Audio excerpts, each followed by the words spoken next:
கர்த்தருடைய பரிசுத்த நாமத்திற்கு மகிமை உண்டாவதாக. இந்த அருமையான தருணத்திலே கிறிஸ்து நாமத்தினாலே உங்களை சந்திப்பதில் மிகுந்த மகிழ்ச்சியான நாள் ஒரு காரியத்தை குறித்து தியானிக்க போறோம். சங்கீதம் 61 2வது வசனம் வாசிக்கலாமா? என் இருதயம் தொய்யும் போது பூமியின் கடையாந்திரத்தில் இருந்து உம்மை நோக்கி கூப்பிடுவேன். எனக்கு எட்டாத உயரமான கண்மலையில் என்னை கொண்டு போய்விடும். ஆமென், அல்லேலூயா. கர்த்தருடைய பிள்ளைகளே, இது தாவீதின் சங்கீதம், கூப்பிடுதலை குறித்த ஒரு சங்கீதம். இது அவர் எப்படிப்பட்ட பாடுகள் நிறைந்த மனுஷன்ல, ஆனா இந்த பாடுகள் நடுவில் அவர் ஒரு முறை கூட மனுஷனை தேடி போல, ஒரு முறை கூட ஒரு ராஜாவை தேடி போல, ஒரு முறை கூட தன் தாயோ தகப்பனையோ தேடி போல, எந்த நிலைமையிலும் கர்த்தரையே சார்ந்திருந்தார். தேவ பிள்ளைகளை, அவர் சொல்லும் போது பாருங்க, என் இருதயம் தொய்யும் பொழுது அப்படின்னா என்னங்க? வியாகுலம், வேதனை, கண்ணீர், விசனம், என்ன பண்றதுன்னு தெரியல, தப்பித்துக் கொள்ள வழி இல்லை. இப்படி இருக்கும் பொழுது நான் என்ன செய்வேன்? பூமியின் கடையாந்திரத்திலிருந்து எங்க ஒரு இடத்துல இருக்கிறேன், எனக்கே தெரியல நான் எங்க இருக்கிறேன். யோனாவை மீனின் வயிற்றுல போட்டாங்க, ஆனா அவர் கர்த்தருடைய வார்த்தையை மீறி போயிட்டாரு. ஆனாலும் கூட மீன் வயிற்று யாரதான் நோக்கி கூப்பிட்டாரு? கர்த்தரையே நோக்கி கூப்பிடுறாரு. ஒருவேளை வழி தப்பி போயிருக்கலாம், வழி மாறி போயிருக்கலாம், ஆனா திரும்ப கர்த்தர் உங்களை அழைக்கிறார். அதே வழிக்கு வந்துருங்க, அதே தரிசனத்துக்குள்ள வந்துருங்க, அதே கர்த்தருடைய காரியத்துக்குள்ள வந்துருங்க. நமக்கு உலகத்துல பார்க்கும் போது இதெல்லாம் பெரிய போராட்டமா, பெரிய ஒரு மாதிரியான பிரஷரா நமக்கு தெரியலாம். ஆனா கர்த்தர் சொல்லுகிறார், நீங்க பூமியின் கடையாந்திரத்திலிருந்து கூப்பிடுவது கர்த்தர் கேட்டுக்கொண்டிருக்கிறார். உங்க புலம்பல, உங்க அழுகைய, உங்க தனிமைய, உங்க தவிப்ப கர்த்தர் பார்த்து கொண்டிருக்கிறார். ஆமென், அல்லேலூயா. கர்த்தருடைய பிள்ளைகளே, கர்த்தர் திரும்ப உங்க ஸ்தானத்துக்கு கர்த்தர் உங்களை அழைக்கிறார். என்ன ஆனாலும் பரவாயில்ல. யோனாவை திரும்ப அதே ஸ்தானத்துக்கு தான் கர்த்தர் கொண்டு போனார். சொல்றதை கேட்கலதான், ஆனாலும் கூட கர்த்தர் அதே நினைவுப்பட்டதுக்கு திரும்ப அவனை கொண்டுதான் தீர்க்க தரிசனத்தை சொன்னார். அப்ப உங்களை கொண்டு செய்ய வேண்டிய திட்டத்தை உங்களை கொண்டுதானே செய்வார். நம்ம என்ன வேணா நினைக்கலாம், எங்க வேணா ஓடலாம், எப்படி வேணா வாழலாம், ஆனா கர்த்தர் உங்களுக்காக வைத்திருக்க திட்டம் தோற்று போகாதாமே. அது மட்டும் இல்ல, உம்மை நோக்கி கூப்பிடுவேன், எனக்கு எட்டாத உயரமான கண்மலையில் என்னை கொண்டு போய்விடும். எனக்கு எட்டாது உயரமான கண்மலை இல்ல, அவர்தான் ஆண்டவராக இயேசு கிறிஸ்து. எனக்கு புரியாது, வேதத்தின் ரகசியம் புரியாது, அவர் திட்ட தீர்மானங்கள் தெரியாது, என்னை குறித்து வைத்திருக்கிற பெரிய தீர்மானங்கள் இப்ப எனக்கு தெரியாது. தாவீது சொல்றாரு, என்னை கொண்டு போய் அங்க வச்சிருங்க. ஆமென். கர்த்தருடைய பிள்ளைகளே, ஒருவேளை அழுதுகிட்டு இருக்கலாம், நீங்க புலம்பிக்கிட்டு இருக்கலாம், தவச்சிட்டு இருக்கலாம். கர்த்தர் உங்களை பார்த்துதான் பேசுகிறார். உங்க இருதயம் தோய்ந்து போய் கிடக்கிறது, உங்களை பார்த்து கர்த்தர் பேசி கொண்டு இருக்கிறார். மகனே, மகளே, உன்னை குறித்து நான் வைத்திருக்க திட்ட பெருசு. இந்த பூமியில நீ பார்க்கிற பார்வையின் பிரகாரம் அது இல்ல, விசுவாச கண்களால் பார். ஆபிரகாம் விசுவாச கண்களால் பார்த்து நடந்தான். அவன் கால் நடந்த தேசமெல்லாம் கர்த்தருக்கு சொந்தமாயிற்று. அப்படி நீங்க விசுவாச கண்களால் எவைகளை பார்க்கிறீர்களோ அவை உங்களுக்கு சொந்தமாகும். இன்னைக்கு வேணா சூழ்நிலை மாறி இருக்கலாம், ஆனா நிச்சயமாய் கர்த்தர் பதில் செய்வார். கேட்கிற பிள்ளைகளை கர்த்தர் ஆசீர்வதிக்க முடியாது. ஜெபிக்கலாமா?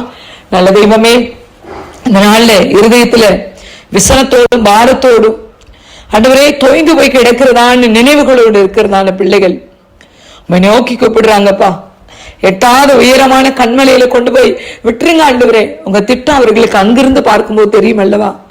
ஆவியானவரே, எங்களை தேற்றும், எங்களை ஆற்றும், உங்க சமூகத்துல எங்களை நிலை நிறுத்தும். இதை கேட்க போகிற பிள்ளைகளை ஆசீர்வதியும். கிறிஸ்து நாமத்தில் பிதாவே, ஆமென். God bless you all.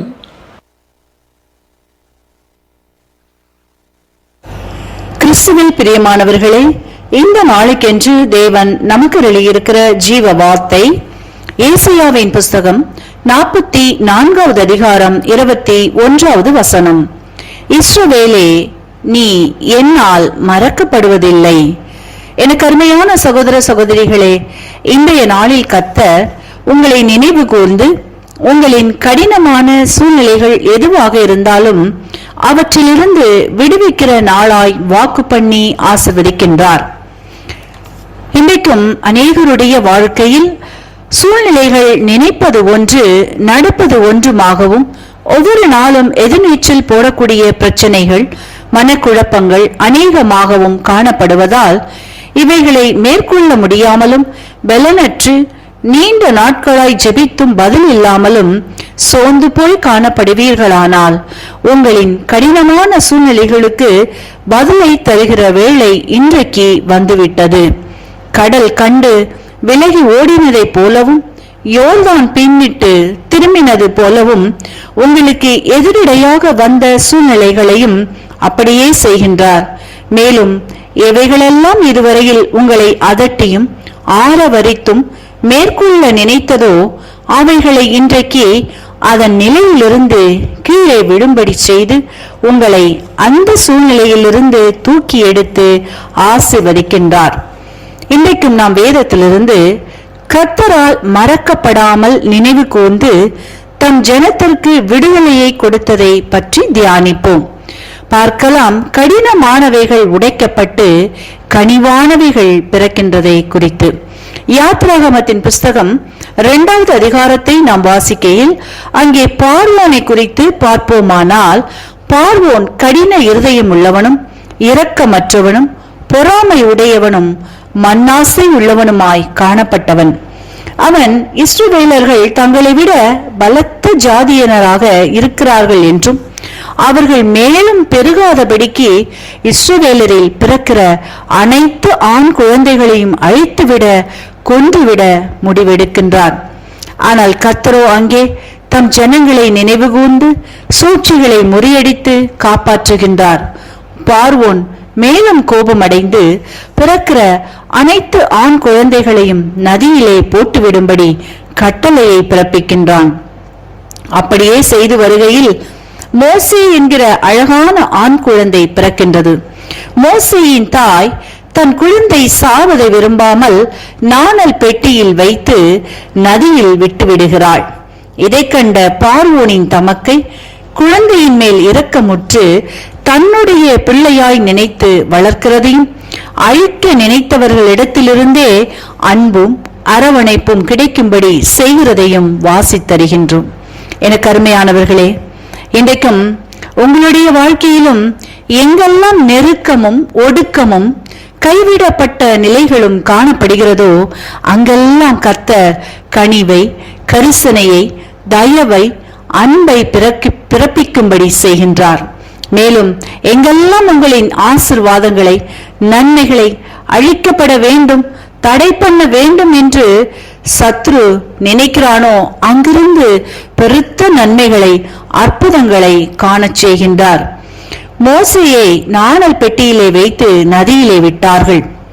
அதிகமான முதலைகள் தங்கும் நதியாகவும் இருந்தது. அப்படிப்பட்ட விழுங்க பார்க்கிற சூழ்நிலைகளின் மத்தியில் முதலைகளுக்கும் கட்டளை கொடுத்தார். மோசேயை நினைவு கூர்ந்து உயிரோடே காப்பாற்றிய தேவன் இன்றைக்கும் உங்களின் எந்த சூழ்நிலைகள் விழுங்க பார்க்கும்படியாக காணப்பட்டாலும் கர்த்தர் இன்றைக்கு அவைகளுக்கு கட்டளை கொடுத்து அதன் ஆரவாரங்களை அதட்டுகின்றார், அமைதல் படுத்துகின்றார். ஆகவே இன்றைய நாளிலும் உங்களையும் என்னையும் பார்த்து கர்த்தர் சொல்லுகின்றார், நீ என்னால் மறக்கப்படுவதில்லை என்று. வார்த்தையை விசுவாசிப்பீர்களானால் நிச்சயமாகவே முடிவு உண்டு. உங்கள் நம்பிக்கை வீண் போகாது, ஆசீர்வதிக்கப்படுவீர்கள். இன்றைக்கும் இந்த வார்த்தைகளை கேட்டுக்கொண்டிருக்கிற உங்களில் யாரேனும் உங்களின் பாவங்களுக்காக கல்வாரி சிலுவையில் மரித்து உயிர்த்தெழுந்த இயேசுவை அறியாமலும் விசுவாசியாமலும் இருப்பீர்களானால் இன்றைக்கு உங்களை ஒப்புக்கொடுங்கள், விசுவாசியுங்கள். இயேசு உங்களின் சூழ்நிலைகளையும் மாற்றி விடுவித்து வாழ வைப்பார், ஆசீர்வதிப்பார். இந்த வார்த்தைகள் மூலமாக கர்த்தர் என்று உங்களை ஆசீர்வதிப்பாராக. ஆமேன். கிறிஸ்துவுக்குள் பிரியமான சங்கமம் தமிழ் கிறிஸ்தவ வானொலி நேயர்களுக்கு அன்பின் வாழ்த்துக்கள். இன்றைய மன்னா, நான் உனக்கு முன்னே போய் கோணலானவைகளை செவ்வையாக்குவேன். ஏசாயா 45:2-4. பிரியமானவர்களே, இந்த மாத முடிவிற்குள் இவ்வாக்குத்தத்தம் எம்மிடத்தில் உண்மையாய் நிறைவேறும் என விசுவாசிப்போம். நிச்சயமாகவே கர்த்தர் எமக்கு முன்னே போவார். கோணலான சூழ்நிலைகளையும் மாறுபாடான ஜனங்களையும் நாம் சந்திக்க கூடும். ஆகிலும் நாம் கர்த்தருக்கு பின் செல்வோம் ஆயின் அவர் அவற்றை செவ்வையாக்குவார். எம்முடைய ஆவிக்குரிய முன்னேற்றத்தை தடுத்து நிறுத்துவதாக எம்மை அச்சுறுத்தக்கூடிய வெண்கல கதவுகள், இரும்பு தாழ்பால்கள் போன்ற அநேக தடைகள் நமக்கு எதிரிட்டு வரக்கூடும். ஆனால் கர்த்தர் தாமே அப்படிப்பட்ட வெண்கல கதவுகளை சின்ன பின்னமாக உடைத்து இரும்பு தாழ்பால்களை முறித்து போடுவார். என் பாதையில் ஆங்காங்கே இருக்கும் சிற்சில அந்தகாரமான பகுதிகளையும் கர்த்தர் எமக்கு காண்பிப்பார். கர்த்தர் தாமே அந்தகாரத்தில் இருக்கிற அநேக வெளியேற பெற்ற ஆத்துமாக்களை விசேஷித்த பொக்கிஷங்களாக எமக்கு தருவதாக இந்த மாதத்தில் வாக்கு பண்ணியிருக்கிறார். ஒளிப்பீடத்தில் இருக்கிற புதையல்கள் இங்கு ஒளிப்பிடம் என்பது உன்னதமானவரின் மறைவில் நாம் தங்கியிருப்பதை, அதாவது ஜெப ஜீவியமாகிய ரகசிய அறையை காண்பிக்கிறது. ஓர் ஆழமான ஜெப ஜீவியம் உள்ளவர்கள் புதையல்கள் மறைத்து இருக்கிறது. இஸ்ரவேல் ஜனங்களைப் போல நாம் ஒரு வனாந்தர பிரயாணம் செய்து கொண்டிருப்பது போல உணரலாம். ஆனால் கர்த்தர் தாமே எமக்கு முன்னே போவதாக வாக்கு பண்ணுகிறார். என் சமூகம் உனக்கு முன்பாக செல்லும், நான் உனக்கு இளைப்பாறுதல் தருவேன். எமக்கு இளைப்பாறுதல் தருவதற்காக அவருடைய சமூகமானது எம்முன் செல்கிறது. நாம் எந்த சூழ்நிலையிலும் அவருடைய இளைப்பாறுதலை காணும்படி அவர் பாதம் வருவோம்.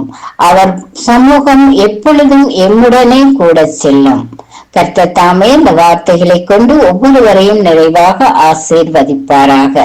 ஆமென். God bless you.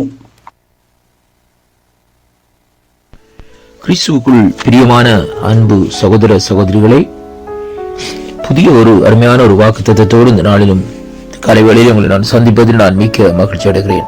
3ஆம் தேதி 5ஆம் மாதம் 2026ஆம் ஆண்டு ஞாயிற்றுக்கிழமை. இந்த நாளின் வேத தியானத்துக்கு எடுத்துக்கொண்ட பகுதி மத்தேயு 6ஆம் அதிகாரம் 14வது வசனம். மனுஷனுடைய தப்பிதங்கள் நீங்கள் அவர்களுக்கு மன்னித்தால் உங்கள் பரமபிதா உங்களுக்கு மன்னிப்பார் என்று சொல்லி இந்த வார்த்தை இந்த நாட்களிலே நமக்கு சொல்லுவதை பார்க்கிறோம். அருமையான கர்த்தருடைய பிள்ளைகளே, அன்பு பிள்ளைகளே, இன்றைய நாட்களிலே நாங்கள் மன்னிப்பு என்ற காரியத்திலே பார்க்கிற வேளையிலே அநேகருடைய வாழ்க்கையிலே இந்த வார்த்தை இந்த நாட்களிலே பெரும் ஒரு கசப்பான காடியாக இந்த நாட்களில் அவர்களுக்கு இருக்கிறதை இன்றைக்கு காணக்கூடியதாக இருக்கிறது. அருமையான அன்பு பிள்ளைகளே, மன்னிப்பு என்று சொல்லப்படுகிற வார்த்தைக்கு இந்த நாட்களிலே அவர்கள் முதலாவது இடம் கொடுப்பதில்லை. இன்றைக்கு ஒரு மனுஷனுடைய காரியத்தை குறித்து நாங்கள் மன்னித்தால் தான் இந்த நாட்களிலே நாங்கள் உண்மையிலேயே மனம் திரும்பினவர்கள் என்று சொல்லி இந்த நாட்களிலே அறியக்கூடியதாக இருக்கிறது. அருமையான அன்பு பிள்ளைகளே, நமக்குள்ளே ஒரு உண்மையான ஒரு மனம் திரும்புதல் இருக்குமா இருந்தால் நாங்கள் மன்னித்து அந்த காரியத்தை மறந்து இந்த நாட்களிலே விட்டுவிட வேண்டும். ஆனால் இன்றைக்கு ஊழியர்களுக்குள்ளே இருக்கிற மிகவும் ஒரு பெரிய ஒரு இடரலான காரியம் என்னவென்றால் மன்னிப்பு இல்லா தன்மையிலே தான் இன்றைக்கு கர்த்தருடைய ஊழியத்தை அவர்கள் செய்ய முடியாதபடி கைகள் கட்டப்பட்ட நிலையிலே அவர்கள் இருக்கிறதை அங்கே காணக்கூடியதாக இருக்கிறது. அருமையான கர்த்தருடைய பிள்ளைகளே, பிள்ளைகள் செய்த சில காரியங்கள் நிமித்தம் மன்னிக்க மாட்டார்கள். பெற்றோர்கள் செய்த சில காரியங்கள் நிமித்தம் பிள்ளைகள் பெற்றோரை மன்னிக்க மாட்டார்கள். கணவன் செய்த சில காரியங்கள் நிமித்தம் கணவனை மனைவி மன்னிக்க மாட்டார்கள். மனைவி செய்த காரியங்கள் நிமித்தம் கணவன் அதை மன்னிக்க மாட்டார்கள். ஆனால் குடும்பமா இந்த நாட்களில் இருப்பார்கள். ஆனா ஒரு கசப்பான வேரோடு இந்த நாட்களிலே கணவன் மனைவிக்குள்ளே இந்த நாட்களிலே அநேக ஆண்டுகளாக இந்த நாட்களிலே எந்த விதமான கதை பேச்சுக்களோ தொடர்புகளோ இல்லாதபடி இந்த நாட்களிலே ஒரே வீட்டிலே வாழ்ந்து கொண்டிருப்பார்கள். அப்படியானால் அந்த குடும்பத்தில் எப்படியாக ஆண்டவர் இந்த நாட்களிலே வாசம் செய்ய முடியும் என்பதை இன்றைக்கு நாங்கள் பார்க்க வேண்டும். அருமை பிள்ளைகளே, இந்த நாளிலும் பாருங்கள், இந்த வார்த்தையை நாங்கள் சற்று கவனிக்கிற வேளையிலே இங்கே வேதம் சொல்லுகிற இந்த 13வது வசனத்திலே பாருங்கள், மத்தேயு 6:13 எப்படி என்றால், எங்களை சோதனைக்கு உட்படுத்தாமல் தீமையை நின்று உங்களை ரட்சித்துக் கொள்ளும் ராஜ்யமும் வல்லமையும் உம்முடையது என்று சொல்லி இந்த நாட்களிலே சொல்லப்படுகிறதை பார்க்கிறோம். அங்கே இந்த ஜெபத்திலே ஆண்டவர் கற்றுக் கொடுக்கிறார், எங்களை சோதனைக்கு உட்படாதபடி எங்களை தீமை என்று ரட்சித்துக் கொள்ளும். ஒரு மனுஷனுக்குள்ளே மன்னிக்கிற தன்மை இந்த நாட்களிலே இருக்குமா இருந்தால்தான் அவன் ஒரு சோதனைக்கு உட்படாத மனுஷனாய், ஒரு தெளிந்த புத்தி உள்ளவனாய் இந்த நாட்களிலே தேவனோடு நடக்கிற மனுஷனாய் இந்த நாட்களிலே இருப்பான். அவனுடைய வாழ்க்கையிலே அவனுக்குள்ளே எந்த சஞ்சலமோ எந்த தவிப்புமோ இந்த நாட்களிலே இராதபடி சந்தோஷமாய் ஒரு விடுதலையோடு இந்த நாட்களிலே அந்த ஆத்துமா ஆண்டவரை ஆராதிக்கிறதை காணக்கூடியதாக இருக்கிறது. அருமையான கர்த்தருடைய பிள்ளைகளே, நம்முடைய வாழ்க்கையிலே இந்த மன்னிப்பு இல்லாத தன்மை என்பது மிகவும் ஒரு பெரிய ஒரு சோதனையாக இந்த நாட்களிலே இருக்கிறது. அந்த சோதனைக்கு இந்த நாட்களை தப்பித்துக் கொள்ள வேண்டும்.